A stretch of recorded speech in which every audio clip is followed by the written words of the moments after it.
How to fix Yahoo Mail app not working on Android and iPhone.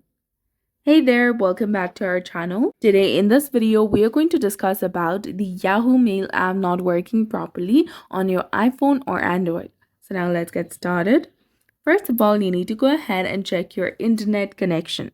Make sure that you have a reliable, strong, and stable Wi-Fi or mobile data connection, and you can also try switching between them. After that, go ahead and update your Yahoo Mail app. For that, you need to open the Google Play Store if you're using your Android phone and App Store if you're using iPhone. Now go to the search bar and then type in Yahoo Mail. Once you find the application, simply tap on it again, and there you will see the option of update instead of open. Tap on it to update it to its latest and newest version available. And then you can open the Mail app and see if it's working properly. Now try clearing the cache of the Mail app. For that, you need to go ahead and open your system settings, or you can just go ahead and tap and hold onto this application. Tap on the eye icon in the top, and then scroll down and go to storage. From here, tap on clear cache.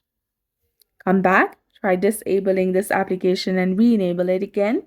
And on iPhone, you can go to settings, then go to general, go to iPhone storage, and then tap on Yahoo Mail, upload the app, and then reinstall it using the App Store. And also check the app permissions. Make sure that the Yahoo Mail app has all the necessary permissions, especially the storage, notifications, network access, and your device settings.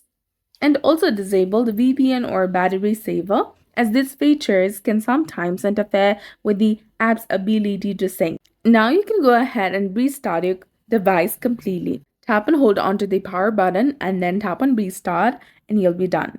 You can also check the Yahoo Mail server status, visit the down detector or any other website that you know to see if there is any reported outages. And if the problem persists, you can contact the Yahoo support through the app or at help.yahoo.com and you'll be done. So that's it for the video. I hope you found it informative. If you did, please like, share, and subscribe. Thanks for watching.